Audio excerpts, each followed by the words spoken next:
আসসালামু আলাইকুম রহমতুল্লাহ। সুপ্রিয় ইসলামী আলোর দর্শক মণ্ডলী, আশা করি আল্লাহর অশেষ রহমতে আপনারা সবাই ভালো আছেন।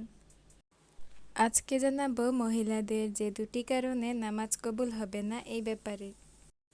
দুই শ্রেণীর নারী আছে যাদের নামাজ আল্লাহ কবুল করেন না এবং তাদের কোনো আমল ঊর্ধ্বমুখী হয় না। তো এই সকল ব্যাপারে আজকে আলোচনা করব।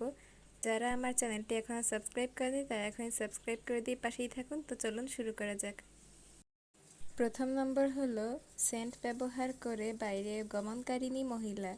নবী করিম সাল্লাল্লাহু আলাইহি সাল্লাম বলেছেন, সেই মহিলার নামাজ কবুল হয় না যে তার স্বামী ব্যতীত অন্য কারোর জন্য সেন্ট ব্যবহার করে এবং যতক্ষণ না সে নাপাক ব্যক্তির মতো গোসল করে পবিত্র হয় ততক্ষণ তার নামাজ কবুল হয় না।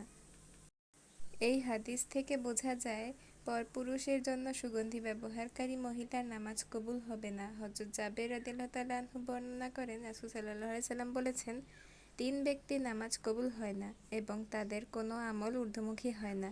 প্রথমত, পলাতক গোলাম যতক্ষণ না সে মালিকের কাছে ফিরে আসে। দ্বিতীয়ত, যে স্ত্রীর উপর স্বামীর অসন্তুষ্ট থাকে। তৃতীয়ত, মাতাল যতক্ষণ না জ্ঞান ফেরে। এ হাদিস দ্বারা বোঝা যায় যে স্ত্রীর উপর শরীয়ত সম্পন্ন কারণে স্বামীর অসন্তুষ্ট থাকে, এই স্বামী অসন্তুষ্ট অবস্থায় স্ত্রীর নামাজ আদায় করলে সে নামাজ কবুল হবে না। কিন্তু নারীদের জন্য সুসংবাদ হলো, হযরত আনাস রাদিয়াল্লাহু তাআলা আনহু থেকে বর্ণিত, তিনি বলেন, রাসূল সাল্লাল্লাহু আলাইহি সাল্লাম বলেছেন, কোনো নারী যখন ৫ ওয়াক্ত নামাজ আদায় করে, রোজা রাখে এবং যৌনাঙ্গের পবিত্রতা রক্ষা করে, স্বামীর নির্দেশ পালন করে, তখন সে জান্নাতের যে দরজায় দিয়ে ইচ্ছে সে দরজা দিয়ে প্রবেশ করতে পারবে। মিশকাত শরীফ।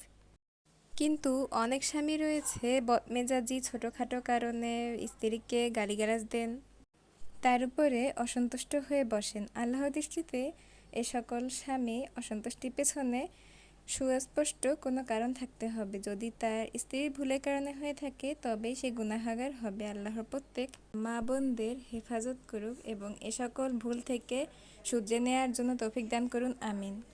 ভিডিওটি কেমন লাগলো অবশ্যই কমেন্টে জানাবেন। যারা এখনও আমার চ্যানেলটি সাবস্ক্রাইব করেনি সাবস্ক্রাইব করে পাশেই থাকবেন, লাইক কমেন্ট শেয়ার করে দিয়ে সাথেই থাকবেন। তো এখানেই বিদায় জানাচ্ছি। আল্লাহ হাফিজ। আসসালামু আলাইকুম।